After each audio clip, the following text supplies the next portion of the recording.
Hey friends, welcome back to my YouTube channel. आज इस video में हम डिस्कस करेंगे एजेंसीज ऑफ एजुकेशन, जो कि अनदर मोस्ट इंपॉर्टेंट क्वेश्चन है एग्जाम पॉइंट ऑफ व्यू से। 16 मार्क्स का क्वेश्चन आता है। अगर आप चैनल पे नए हैं तो चैनल को सब्सक्राइब, वीडियो को लाइक शेयर ज़रूर करिएगा। हमारा टॉपिक देखते हैं, एजेंसीज ऑफ एजुकेशन। पेपर में ऐसे क्वेश्चन आता है कि what do you understand by agencies of education and what is the difference between formal agency and informal agency of education. ऐसे आ सकता है क्वेश्चन, मैं पूरा डिस्कस करूँगी और एजेंसीज जैसे फैमिली, स्कूल, इन सब की इंपॉर्टेंस भी डिस्कस करूँगी। वीडियो को लास्ट तक देखिएगा, बहुत ही इंपॉर्टेंट क्वेश्चन है, 16 मार्क्स का आपके पेपर में रखा होगा। चलिए स्टार्ट करते हैं हमारा topic, agencies of education.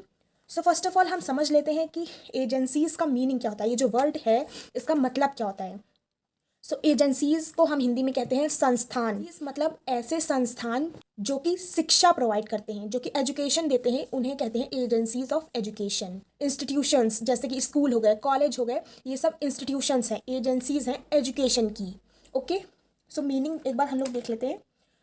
Society establishes some of the institution to maintain its continuity of life. Society जो है, हमारा समाज है, वो कुछ इंस्टीट्यूशंस सेटअप करता है, इस्टेब्लिश करता है लाइफ की कॉन्टिन्यूटी बरकरार करने के लिए। For the continuity and development of its life, society counts upon education. Life के प्रोसेस को कॉन्टिन्यू करने के लिए सोसाइटी एजुकेशन के ऊपर आती है। एजुकेशन क्या करती है? Education not only shapes the behaviour of the individuals but also help in transformation of rich cultural heritage to the rising generation। Education सिर्फ एक इंडिविजुअल के बिहेवियर को शेप नहीं करती है, बल्कि कल्चरल हेरिटेज, मतलब हमारे कल्चर का ट्रांसमिशन करती है generation to generation. Okay, therefore society establishes and develops institutions for achieving modification of behavior and passing on cultural heritage to the successive generation। अब हमारे कल्चरल हेरिटेज को पास ऑन करने के लिए, जनरेशन टू जनरेशन ट्रांसमिट करने के लिए society institutions establish करती है। यही इंस्टीट्यूशंस जो हैं वो हमारे कहलाते हैं सोर्सेज और एजेंसीज ऑफ एजुकेशन। यही इंस्टीट्यूशंस हमारे कहलाते हैं एजेंसीज ऑफ एजुकेशन, शिक्षा के संस्थान।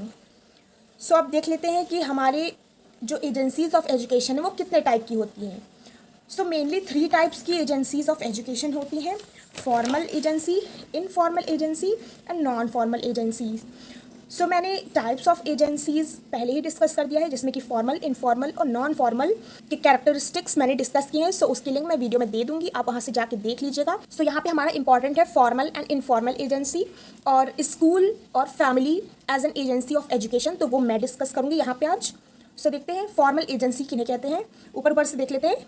डिस्क्रिप्टिव फॉर्म में हम लोग देखेंगे फैमिली और स्कूल का role as an agency of education.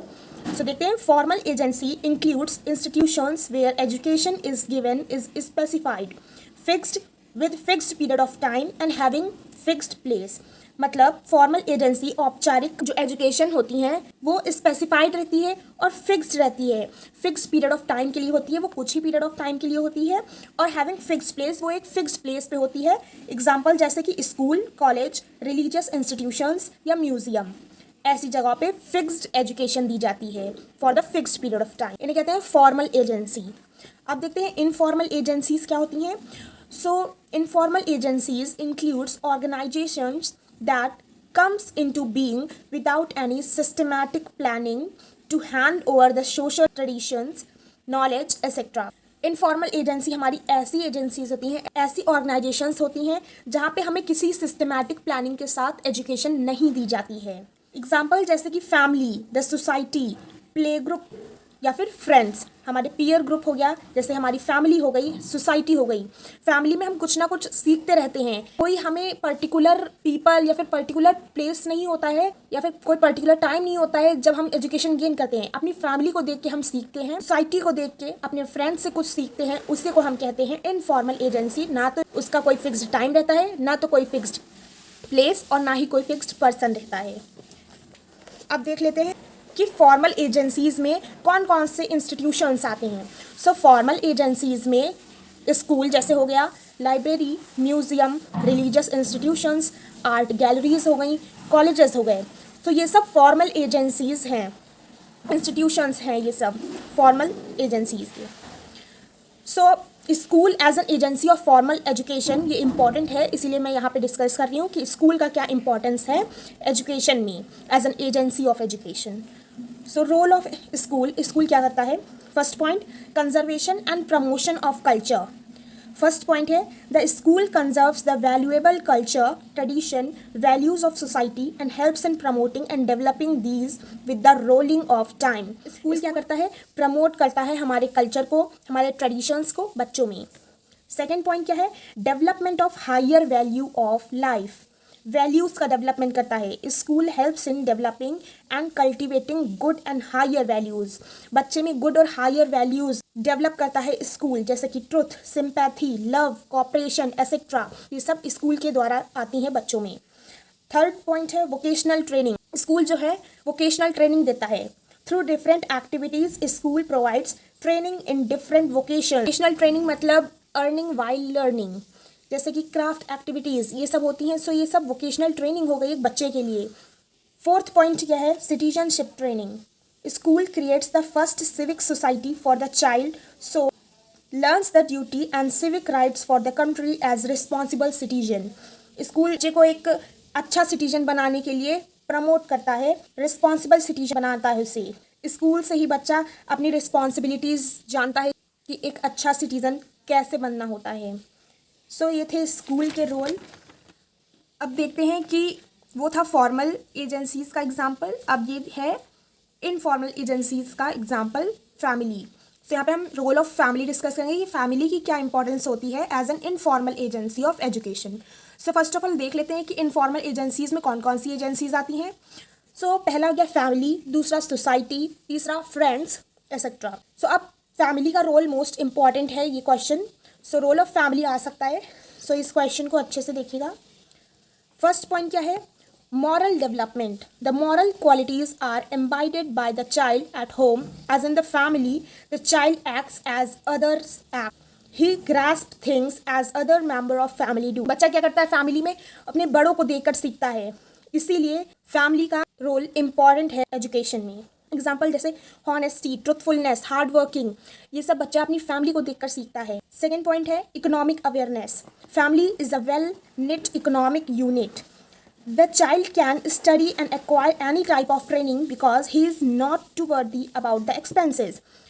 Family क्या करती है? इकोनॉमिकली सपोर्ट करती है बच्चे को, उसको चाहे कोई भी कोर्स करना हो, कुछ भी पढ़ना हो, फैमिली उसे इकोनॉमिकली हेल्प करती है। थर्ड पॉइंट है creates social awareness, family is the first social involvement in the education of the child. Family जो है वो एक फर्स्ट, फैमिली जो है ग्रुप ऑफ पीपल होता है, तो उससे एक तरह से हम समाज कह सकते हैं। बच्चे के लिए स्टार्टिंग जो सोशल इन्वॉल्वमेंट होता है वो फैमिली से मिलता है। Thus it is the family that the child gets his first social relationship through which he organizes his experiences। इसीलिए बच्चों के लिए फैमिली जो है वो पहला एक्सपीरियंस होता है कि हमारा समाज कैसे होता है। फैमिली में अलग अलग थिंकिंग के लोग होते हैं, बहुत सारे लोग होते हैं।